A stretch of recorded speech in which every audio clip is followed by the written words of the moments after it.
Good afternoon. Is it possible to feel fiery, fiercely grateful for the family that raised you while still feeling a profound aching grief for the one that didn't? Most people take their origin story for granted. They look in the mirror and they see their mother's eyes. They go to the doctor, they know their medical history. But what happens when your beginning is a blank page, when you are loved but also lost, when your life is a puzzle with missing pieces? The world loves to tell the story, the version of the adoption story that has a happy ending, where after the papers have been signed. But we're here to talk about what happens after the happily ever after, the messy, the beautiful, the heartbreaking and liberating journey of piecing together who you are when your roots have been replanted.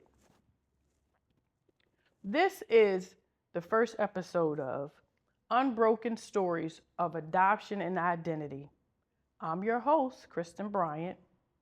Whether you're an adoptee, a birth parent, an adoptive parent, or someone trying to understand the invisible threads that tie us together, you are welcome here. Today, we are laying the foundation. We're asking big, scary questions. How do you build a whole identity out of broken pieces? Let's dive in. Welcome. Today, I'm your first guest. For this very first episode, I wanted to do something really different. I wanted to pull back the curtain completely because before I ask anyone else to sit in this chair and share their deepest vulnerabilities, their grief, and their triumphs, I need to share mine. So today I'm doing double duty. I'm your host, but I'm also your guest. Every adoption story is unique and mine is no exception.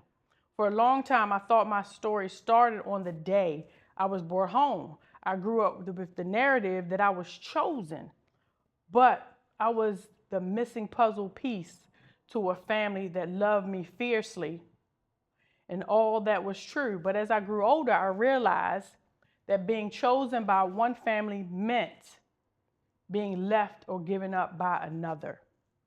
I started noticing the blank spaces in my own history. I didn't know who I looked like. I was living a life that was beautiful, but built on top of a mystery. So today I'm taking you behind the scenes of my own identity crisis, my eventual healing. And so what we're going to talk about is number one, the fairy tale beginning in my mind, what I know. Number two, the moment I connected with my maternal side of my birth family at age 23.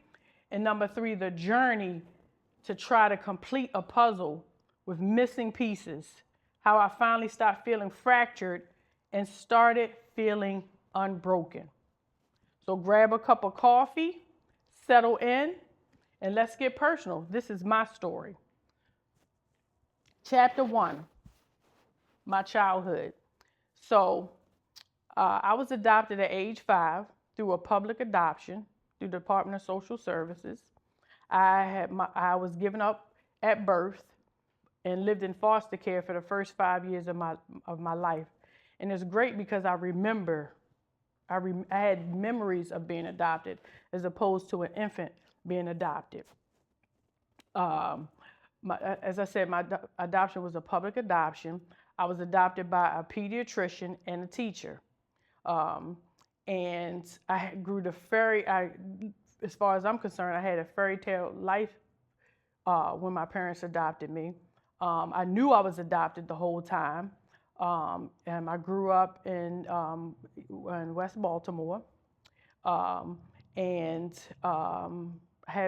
went from a foster care where I lived with other kids, and there was no male in the household. So it was just a woman that had a whole bunch of children. So I have memories of going from living in a foster care to being adopted. And now I have my own mom and dad.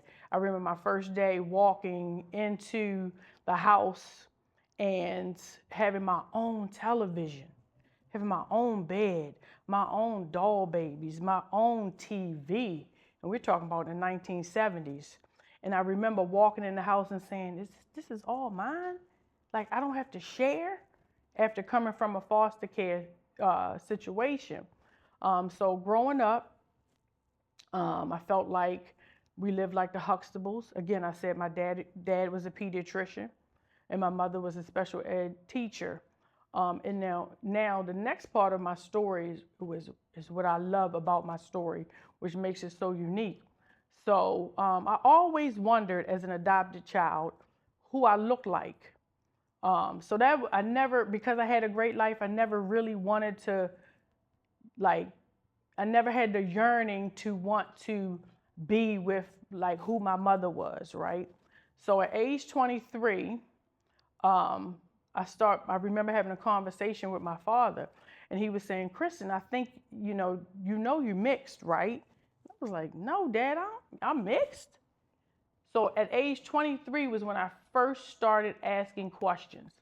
So my father said to me, he said, Kristen, it's time to sit down and have this talk.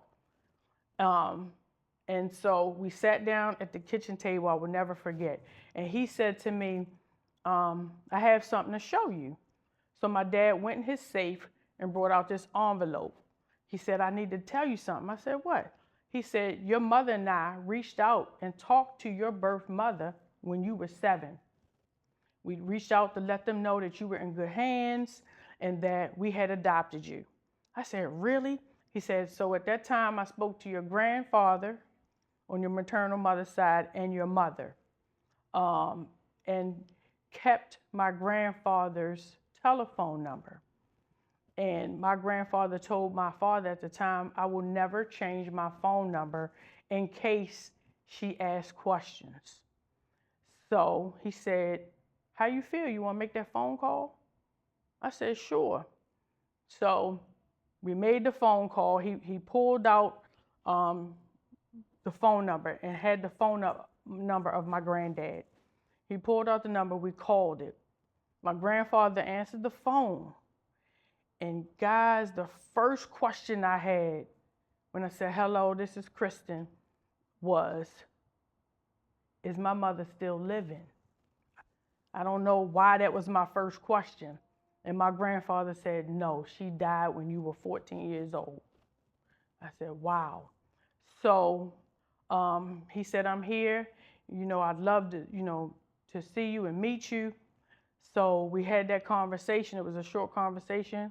We got off the phone, and I'm sitting at the dining room table with my dad. And I said, yeah, Dad, I'm ready to I'm ready to walk on this journey.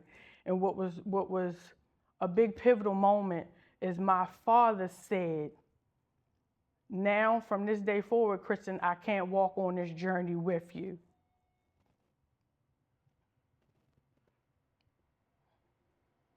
He said, you are always going to be my baby girl, but I can't walk this journey with you. So what was beautiful about that, my mom had to step in. So the first meeting, we set up the first meeting. In the first meeting, I met my grandfather. And my first question when my mom went with me to meet my grandfather was, do you have a picture of my mother? I want to know who I look like. And so I'm sitting at the table.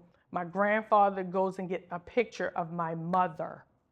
And my mom was my adoptive mother. We kind of we were built the same, same complexion. And so my grandfather handed my mother the picture of my birth mother. And my mother looked at it and said, you don't look like me. Look.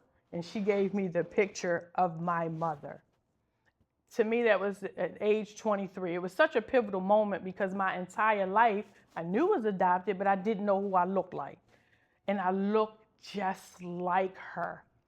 And then my mother started crying. That was the first meeting. The rest of the day, I cried all day. And I cried, the cry was a cry of happiness because it was like, wow, like God answered my prayer. He gave me exactly what I wanted, a picture of my mother. So I had the picture of my mother. And so then we went home, and now in my mind, I knew I had to take the journey and walking because now I had met my grandfather. Next steps were to meet my grandmother and my aunt. So everyone was eager to meet me. I met my grandmother and my aunt. And I had told my mom that I needed to take this slow. It was a lot to take in. So I took probably the next 6 months, 6 to 9 months to meet everyone slowly. So one thing that I want to share with the audience is when you grow up as being adopted, you have these feelings in your head about what you think the narrative is. So one thing that was profound for me is I had assumed, because I was given up at adoption, that I had come from poverty. That was assumption, a story I made in my head. Oh, I must have came from poverty. You know, my mother didn't want me. I must have came from poverty. So now, circling back, I went to meet my grandparent, my grandmother, and my aunt. My aunt was a librarian, you know, college educated, and so was my maternal grandmother. So move forward. So then I started taking the journey slower. So then I find out that my mother had 4 children. I was the only one given up for adoption, and I was the only girl. So I had 3 older brothers. Well, no, I'm sorry. I had 2 older brothers, and I have 1 younger brother, but I was the only girl given up for adoption. So now, what's playing in my head is, wow, okay, well, why was I the only one given up for adoption? Now I'm like, and I was the girl. So my parent, you know, my maternal side started telling me stories about, you know, well, we didn't know that, you know, she was pregnant with you. We didn't know. So I started slowly meeting I met my oldest brother first. And then I met my another brother that lives in Idaho, and I just took it slow. And then I met my younger brother. I have a younger brother as well. So saying that all to say, that was the beginning, right? So many of us grew up with a specific adoption story that was handed to us before we were old enough to ask our own questions. If you're an adoptee listening, what was the narrative for you? Did it feel like a cozy blanket? Did it feel like a costume that did not quite fit? And for the adoptive parents out there, think about the narrative that you are crafting right now for your children. And the reason why I say that, and I wanted to make that point, is now I've met the maternal side who are telling me, oh, we didn't know that you were adopted. We didn't know that she was pregnant with you. Now, fast forward, what I call the awakening, right? Just at age 23, right? So I met them when I was 23. Now I think I'm around age 45. So I began spending Thanksgiving with my maternal side. I felt like that was a way to connect with my birth family. It was out. So now I started spending Thanksgivings with my maternal aunt and grandmother, right? So now I'm at a wedding, and my younger brother goes to the wedding with me for a cousin. I'm sitting at the wedding, and my younger brother, born after me, says to me, hey, sis, oh my God, I'm just so glad to be here with you. And, you know, I always knew I had a sister. I always knew your name. And I used to ask my friends, you know, do you have any friends named Kristen? And so I was flabbergasted. I stopped because I'm like, wait a minute. The narrative that I had been told from my maternal birth family was, we didn't know anything about you. So in my mind, well, if you didn't know anything, but how does the younger brother the child born after me know about me? So that's when I start realizing, wow, I've been lied to about some things, about my story. So um, that took me aback. So then I said, you know what? I'm gonna have to start doing my own research. The other part of my story is that everyone kept saying, we don't know who your father is. We don't know who your father is. So now I know I'm being lied to. So then what I did is, back then, guys, everybody, the adoptions back in the 70s were closed adoptions. Public adoptions were closed, meaning that once you got adopted, you got a new social security number and you got a new birth certificate, right? That had your adopted parents' names on it. So what I decided to do, if you wanted your sealed adoption records to be unsealed, you had to motion the court to open your adoption records. And there's an agency within the Department of Social Services that will assist you in that effort. So what I did is I requested that my adoption records be open to see if I could identify what my father's, whether if I find out who my father was. So that process literally took a year for them to, to write the motion, to unseal the records. So for a year, me waiting, only to find out that my original birth certificate did not list my father's name. So that was another shot. That was another negative thing, still not knowing. And me continuing to ask my birth family, do you know who my father could potentially be? I remember confronting my grandmother at the time, as well as my aunt at the time.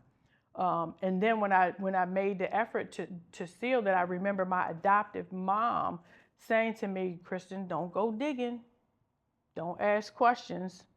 And so another pivotal moment in my story is I was offended.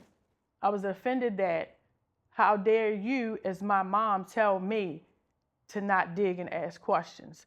And I remember literally having an argument with my mom saying, do you know who your real mother is?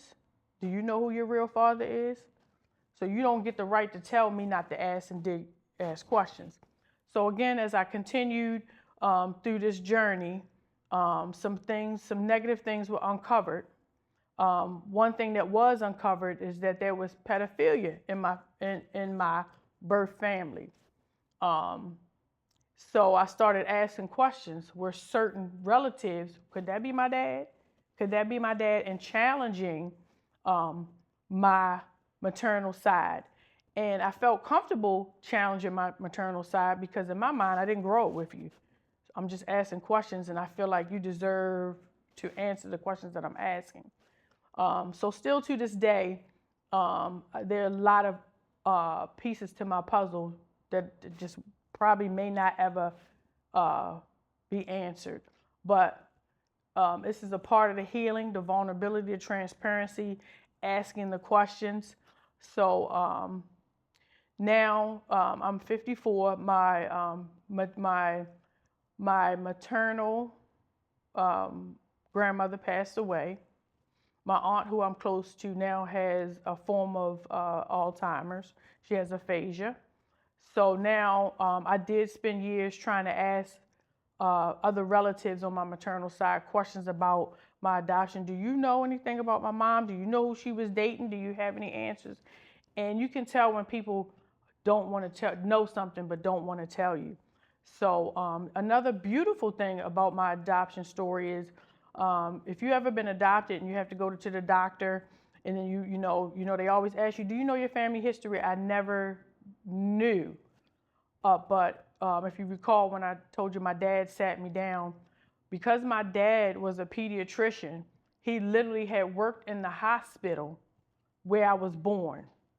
So when they adopted me, my dad snuck and photocopied my medical records for me and gave them to me to look at when we had the conversation that we had called my grandfather.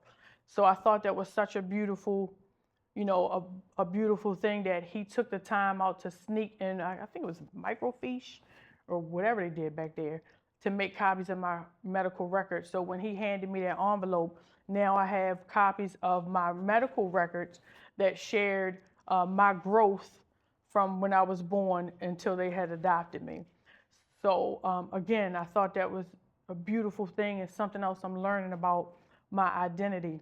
So also, when we talk about being unbroken and this journey of adoption and identity, that's why I said unique stories about adoption and identity.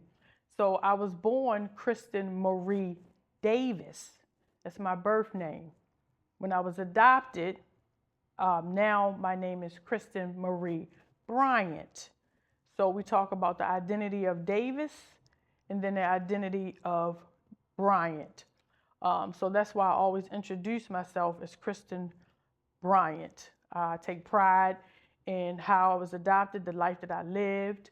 My parents educated me, nurtured me, put me in college. I have not only a degree from Howard University, I have a master's from Bowie State University. I've taken classes at Johns Hopkins SAIS.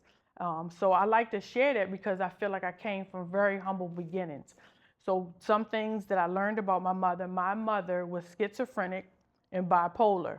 So she had mental health issues. So I know those facts about my mother. I don't have anything on my dad. Another beautiful thing that I learned about is that the schizophrenia and the bipolar disease skipped me because that's something that would have been exposed when I was a child. So I think about, being adopted, the only one that she decided to give away. The fact that, and another beautiful thing about my story is that why was I adopted, right? Why did Dr. Bryant and Sissy Bryant adopt me? Well, Dr. Bryant and Sissy Bryant adopted me because my mother could not bear children. And my parents had tried, but my mother couldn't bear children. And she could not bear children, and my father finally told me the truth as to why my mother could not bear children. In 1993, after I graduated from Howard, he said, your mother could not have children because she got pregnant at age 16, went to have an abortion, and back then in Baltimore, and there you can read articles about it, they were sterilizing black girls back then. So now I'm finding out why my mom, who adopted me, couldn't have children because she was sterilized as a teenager. And so my parents had tried to reverse it, being as though my dad was a pediatrician. They tried to see if they could reverse the damages and couldn't. So then they ultimately decided to adopt. The other beautiful thing about my story is that my parents, I was not the first choice. Dr. Bryant and Sissy were originally going to adopt a blind boy, but he had passed away. So then I always think about my life and how I've been blessed. And I was like, wow, I wasn't even the first choice when they decided to adopt. So I think, again, it's a beautiful story to share and very unique story to share. So I just want to say, there's this unspoken guilt so many adoptees carry. This fear that if we look for our past, we are being ungrateful to our present. If you've ever sat in that tension, feeling fiercely loyal to the family that raised you, but desperately lonely for the pieces that are missing, I want you to take a deep breath. You are allowed to hold both love and the longing at the same time. So, as we transition, the reckoning, the turning point, we risk a lot finding out who we are. For anyone who's ever felt that way, has ever clicked a submit button on a DNA kit, or opened the sealed envelope containing their past, you know what those seconds feel like. You know what those hours feel like. So whether your search ended in a beautiful reunion, a painful rejection, or a brick wall, you're worth it. It helps you define who you are. It's the courage that you took. So, having said that, I just want to encourage anyone that sits in that space of tension, sits in that space of being uncomfortable, that you have every right to know your story, whether it's good, whether it's bad, whether it's beautiful, whether it's ugly. It's your story. So oftentimes, over the years, you go over the holidays, you go to, different activities, and you may visit people that have time with their families, and that's one thing that has always been a lonely spot for me, an uncomfortable spot. People that have cousins, relatives, nieces, nephews. That's not how I grew up. I grew up with my adoptive parents and my adoptive brother, of which we're not blood. So allow yourself that space. Allow yourself to ask the questions, do the work, motion the court if your records are sealed, especially if you were born back in the 70s. Adoptions now, it's different now. You can actually be adopted and have a relationship with your birth family. You can ask different questions, So just pursue that. It provides healing. So this podcast was created as a place of transparency, vulnerability, a safe space for you to be able to ask those questions. And so I created this for myself to begin a healing process and also be able to heal through other people sharing their stories. So having said that, I want to let everyone know that the podcast is dedicated to 3 very important people. My father, the late Dr. William Arnett Bryant Jr., who was a pediatrician who served in pediatrics in private practice in the Northwood community for over 23 years. It's also dedicated to my mother, my late mother, Miss Sissy Bryant, who was a special education teacher and had a special gift of teaching special ed students, and the late Brenda Carol Brisbane, who was an immigration attorney who helped many people and many Hispanics and Africans get their citizenship here in the U.S. So now I'd just like to close out this episode with my favorite poem by Miriam Edelson, and that poem reads, "Our deepest fear is not that we are inadequate. Our deepest fear is that we are powerful beyond measure.